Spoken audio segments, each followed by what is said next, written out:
સુહાગ રાતેના દિવસે એવું તો એના પતિ એ શું કરું કે એની પત્ની એને મૂકીને ને બીજા છોકરાને લઈને ભાગી ગયા. પછી જે થયું તે જાણીને તમારા પગ નીચેથી જમીન સરકી જાશે. તુમ્હારી હા કી ડિયર હૈ હનીમૂન પર દિવ્યા સાથે શું થયું?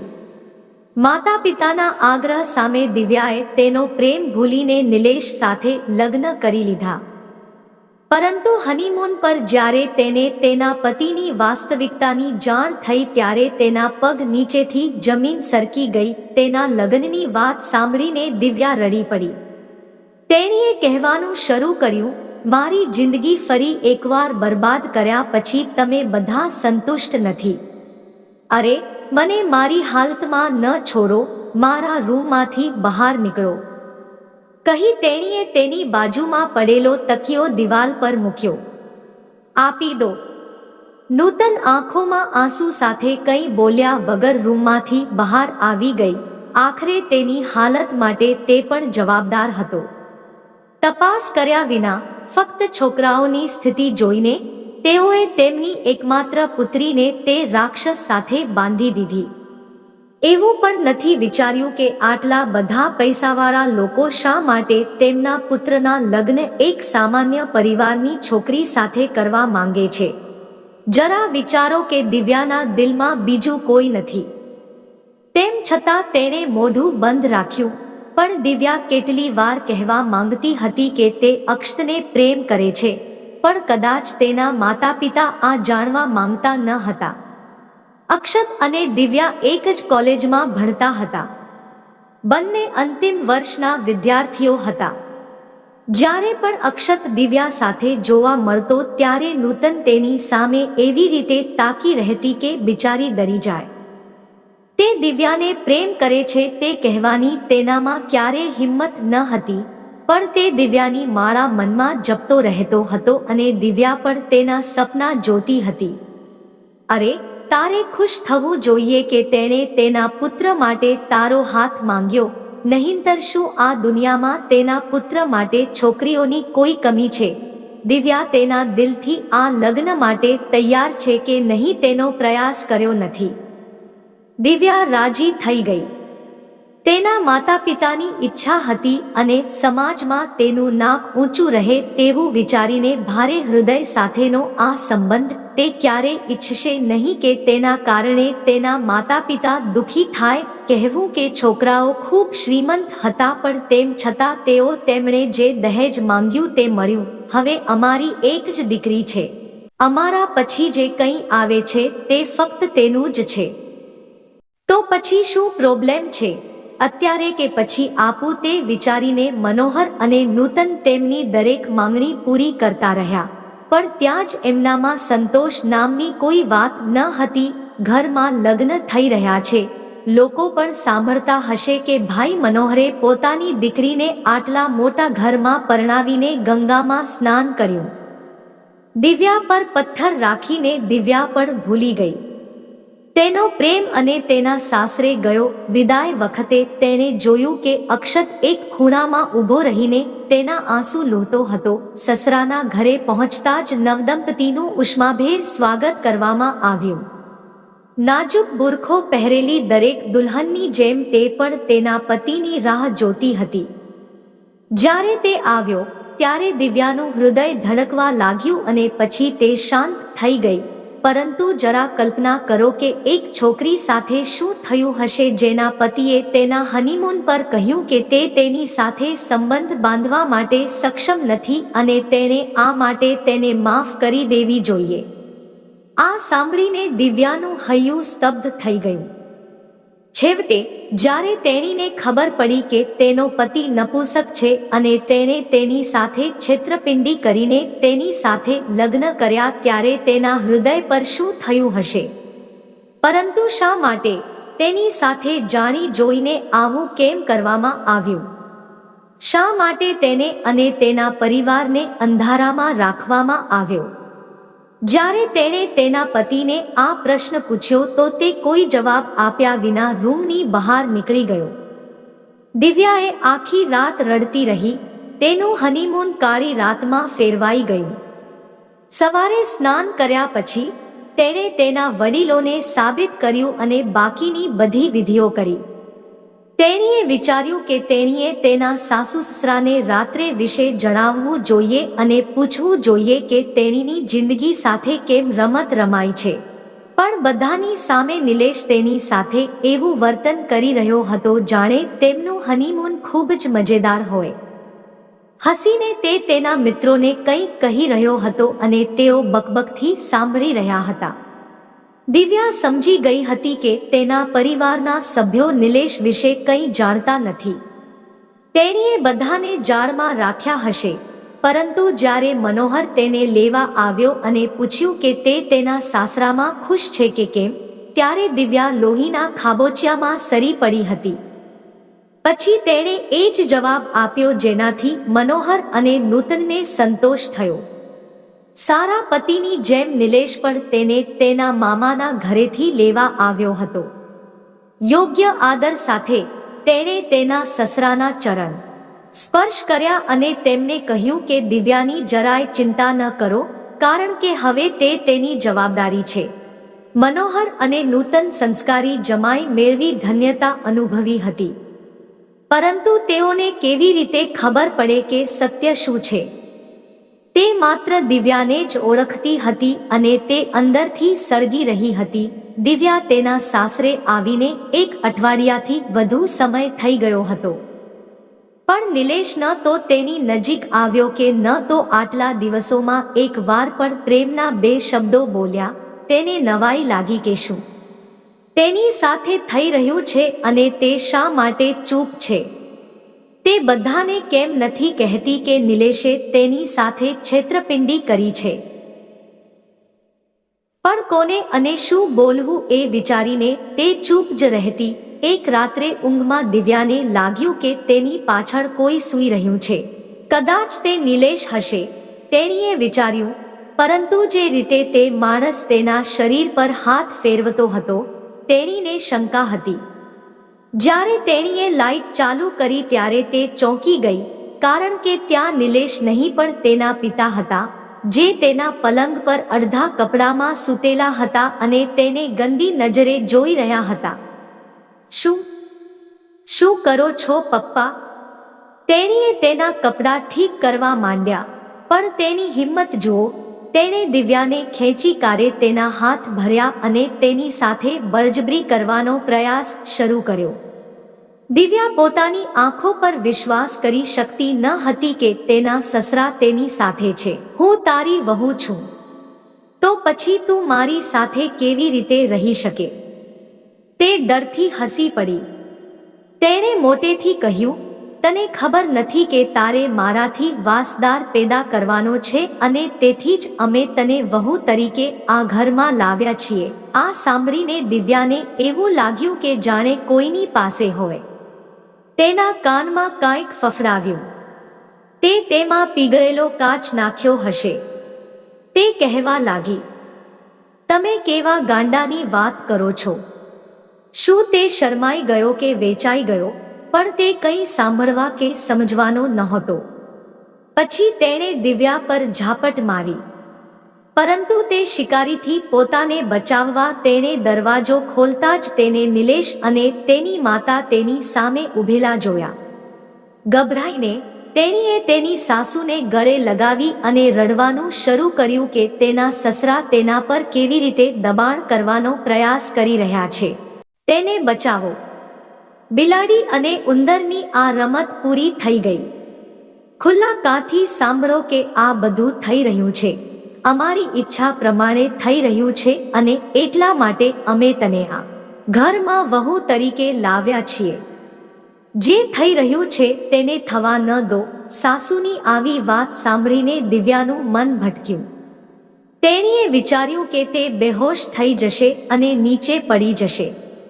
પછી પોતાની જાતને કાબૂમાં રાખીને બોલ્યો, તો તને પણ ખબર છે કે તારો દીકરો લગ્ન પહેલા આ બધી વાતો તમે બધાએ અમને કેમ છેતર્યા? મને કહો. દિવ્યાએ બૂમ પાડી, શું તમને લાગે છે કે હું આ બધું ચૂપચાપ સહન કરીશ? ના, હું તમારા બધાની વાસ્તવિકતા બધાને કહીશ. હાય, વિચારો જો તમારા પિતાને કંઈક થશે તો શું થશે? તારી માં સાથે શું થાય છે? તે તને ક્યાં લઈ જશે? અમે દુનિયાને કહીશું કે તું આવતાની સાથે જ ઘરના માણસો પર તાર લગાવવા લાગ્યો હતો અને જ્યારે તે ચોરી કરતી પકડાઈ ત્યારે તેના બદલે તે આપણા પર દોષારોપણ કરે છે. નિલેશે કહ્યું. દિવ્યાના વાળ ખેંચતા કહ્યું, તને લાગ્યું કે હું તને પસંદ કરું છું એટલે જ મેં સંબંધ તારા ઘરે મોકલ્યો છે. જુઓ, અમારે જે જોઈએ છે તે તારે કરવું પડશે, નહીંતર. વાત અધૂરી છોડીને તેણે તેને તેના રૂમની બહાર ફેંકી દીધી. દિવ્યાએ આખી રાત બાલ્કનીમાં રડતી વિતાવી. સવારે ફરી તેના સાસુ આવવા લાગ્યા. કહે છે, જુઓ વહુ, જે થાય છે તે થવા દે. તું કોની સાથે સંબંધ બનાવે છે અને કોની સાથે નથી તેનાથી શું ફરક પડે છે? છેવટે અમે તમને વારસદારને જન્મ આપવા માટે આ ઘરમાં પુત્રવધુ તરીકે લાવ્યા છીએ. એમ દિવ્યા આ ઘર અને ઘરના લોકોથી નફરત કરવા લાગી હતી અને હવે તેની પાસે એક જ સહારો હતો, તેની ભાભી અને ભાભી.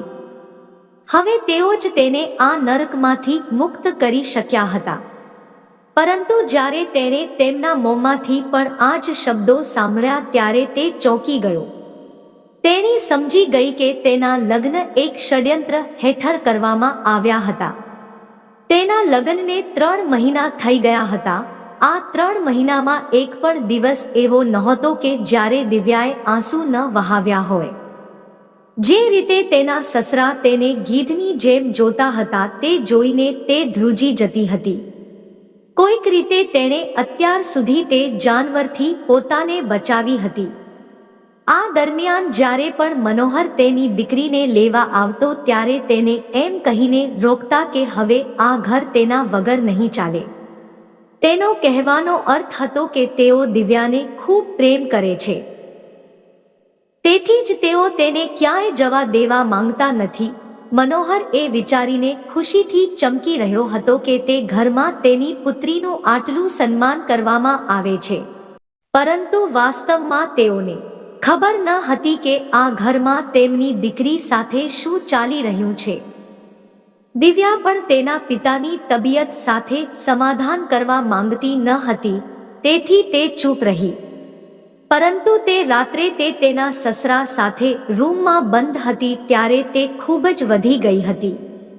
તે બૂમો પાડતી રહી પણ કોઈએ દરવાજો ખોલ્યો નહીં. બિચારી શું કરે? ફૂલદાની ઉપાડીને તેણીએ જાનવરને માથા પર માર્યો અને જ્યારે તેણીની બૂમોના અવાજ સાથે બધા રૂમમાં આવ્યા ત્યારે તે બધાની નજર બચાવીને ઘરમાંથી ભાગી ગયો હતો. મનોહર અને નૂતન પોતાની દીકરીને અચાનક એકલી અને હતાશ અવસ્થામાં જોઈને આશ્ચર્યચકિત થઈ ગયા. પછી જ્યારે તેમને આખી વાતની જાણ થઈ તો જાણે તેમના પગ નીચેથી જમીન સરકી ગઈ. ઉતાવળમાં તે તેની પુત્રીના સાસરે પહોંચ્યો હતો અને જ્યારે તેણે તેમની પુત્રીના અત્યાચારનો હિસાબ પૂછ્યો હતો અને તેમને કેમ છેતરી છે તેમ પૂછ્યું ત્યારે તેઓએ એવું કંઈ જ નથી તેમ કહેવાનું શરૂ કર્યું હતું. તેણે તેની પાગલ પુત્રીને તેના પુત્ર સાથે બાંધી છે. તેની સાથે છેતરપિંડી કરવામાં આવી છે. તો ઠીક છે, તમે તમારો પુત્ર નપુંસક છે કે નહીં તેની તપાસ કરાવો અને હું મારી પુત્રીની માનસિક તપાસ પણ કરાવું છું. તો દૂધનું દૂધ અને પાણીનું પાણી થઈ જશે ને? તમે લોકો શું વિચારો છો કે અમે શાંતિથી બેસીશું? ના, આ ભ્રમમાં ન રહો. તમે બધાએ અત્યાર સુધી મારી નમ્રતા જોઈ હશે પણ હવે હું તમને બતાવીશ કે હું શું કરી શકું. ભલે અમારે દુનિયાની સૌથી મોટી કોર્ટમાં જવું પડે પણ હું તમને નહીં છોડું. તમે બધા જેલમાં જશો અને તમારા પિતા, હું તેમને ફાંસી નહીં આપીશ. મારું નામ પણ મનોહર નથી, મનોહર કહેતા. કહે તેનો ચહેરો ગુસ્સાથી લાલ થઈ ગયો. મનોહરની વાત સાંભળીને બધાના હોશ ઉડી ગયા, કારણ કે તેઓ જુઠ્ઠા અને ગુનેગાર હતા. તેથી તેઓને દિવસે જ તારા દેખાવા લાગ્યા. તમે શું વિચારી રહ્યા છો? પોલીસ પાસે જાય તો તેને રોકો, પછી કોઈ નહીં. અમારામાંથી બચી જશે અને મને ફાંસી આપવામાં આવશે નહીં. નિલેશના પિતાએ પરસેવો લૂહતા કહ્યું. તે લોકોને લાગવા માંડ્યું કે જો આ મામલો પોલીસમાં જશે તો ઇજ્જત તો ચોક્કસ જ જશે, તેમનો જીવ પણ નહીં બચે. ખૂબ મનોહરને પણ એવું જ લાગ્યું કે પોલીસના કાયદાને કારણે કદાચ તેની દીકરીનું ભવિષ્ય બગડે નહીં, પણ ઘણી આજીજી કર્યા પછી પણ તેઓ તેમની પાસેથી જે જોઈએ તે લઈ શકે છે. તેમને ગમે તેટલી થપ્પડ મારી શકે છે, પરંતુ તેમની પાસે જવાના નથી. પોલીસ? તેણે તેમની સામે શરત મૂકી કે નિલેશ દિવ્યાને વહેલામાં વહેલી તકે છૂટાછેડા આપીને તેને મુક્ત કરે. હતાશા બહાર કંઈ પણ કર્યું હોત. નિલેશે કોઈ પણ શરત વગર છૂટાછેડાના કાગળો પર સહી કરી. પ્રથમ સુનાવણીમાં જ નિર્ણય લેવામાં આવ્યો. ત્યાંથી દિવ્યા મુક્ત થઈ ગઈ, પણ તે એક હતાશામાં ઘેરાઈ ગઈ. તેણે જીવનમાંથી વિશ્વાસ ગુમાવી દીધો. આખો દિવસ બસ અંધારા ઓરડામાં પડી રહેતી. ન તો યોગ્ય રીતે ખાય છે, ન પીવે છે, ન કોઈની સાથે ભળે છે. દીકરીને કંઈ ન થાય, એ કંઈ ન કરે, આ વિચારીને મનોહર અને નૂતનનો જીવ સુકાઈ જતો હતો. તે પોતાની દીકરીની હાલત માટે પોતાને દોષિત માનવા લાગ્યો. શું કરવું તે તેમને સમજાતું નહોતું. દિવ્યા ફરીથી પહેલાની જેમ હસવા લાગી. તેને તમારા જીવન સાથે પ્રેમમાં પડવા દો. દિવ્યા દીકરા, જુઓ કોણ આવ્યું છે, તેની માતાએ લાઇટ ચાલુ કરતા કહ્યું. તેણે આંખો ઊંચી કરી પણ તેની આંખો ચમકી ગઈ. હંમેશા અંધારામાં રહેવાને કારણે અને અચાનક તેની આંખો પર પ્રકાશ પડતા તે કંઈ કરી શક્યો નહીં. બરાબર દેખાતું ન હતું, પણ જ્યારે તેણે નજીકથી જોયું તો તે જોતી રહી. અક્ષત ધીમે ધીમે તેના મોંમાંથી બહાર આવ્યું. નૂતન અને મનોહર જાણતા હતા કે દિવ્યા અને અક્ષત એક સમયે એકબીજાને પ્રેમ કરતા હતા, પણ કહી શક્યા નહીં. તેણીને બોલવાની તક પણ આપી અને તેણે પોતે જ તેનું જીવન નક્કી કર્યું. પણ હવે માત્ર અક્ષત જ તેની પુત્રીના હોઠ પર સ્મિત ફેલાવી શક્યો હતો. તે જ દિવ્યાને જીવનભર સાથ આપી શકે છે, એમ વિચારીને તેણે અક્ષતને ઊભા કર્યા. તેની સામે ઘણી ખચકાટ પછી અક્ષતે પૂછ્યું, કેમ છે દિવ્યા? પણ તેણે જવાબ ન આપ્યો. લગતું ભૂલી ગયો. અરે હું અક્ષત છું, અક્ષત. હવે યાદ છે, તેણે તેણીને હસાવવાના ઈરાદાથી કહ્યું, પણ છતાં તેણીએ જવાબ ન આપ્યો. ધીમે ધીમે અક્ષત તેને કોલેજના દિવસોની જૂની વાતો યાદ કરાવવા લાગ્યો.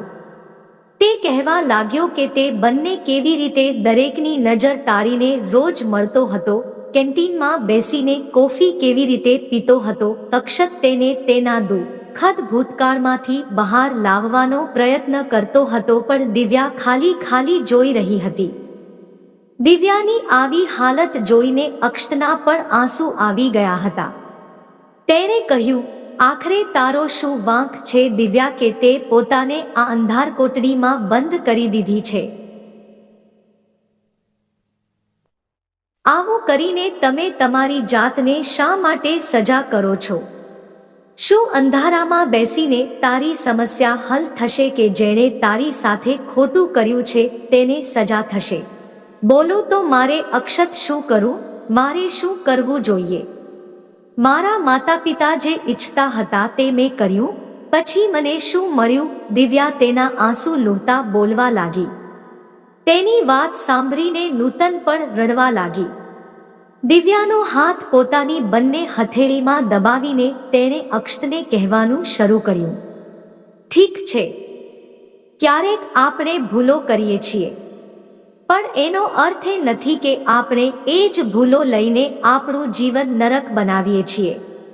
જીવન એવું ઈચ્છે છે કે આપણે આપણો પ્રકાશ પોતે જ નક્કી કરીએ અને તેમાં વિશ્વાસ કરો. ફક્ત વિશ્વાસ કરો અને જીતો. તે મુશ્કેલ કાર્ય નથી. હતાશા અને તણાવના અંધકારને દૂર કરવા અને જીવનને સુખના પ્રકાશથી ભરી દેવા માટે. જો આપણે ભૂતકાળને ભૂલી જવાની ક્ષમતા ધરાવીએ. દિવ્યા, એક ડર આવ્યો છે, તારે તારી અંદરના એ ડરને બહાર કાઢવાનો છે. તું તારી ચિંતા ન કરતી.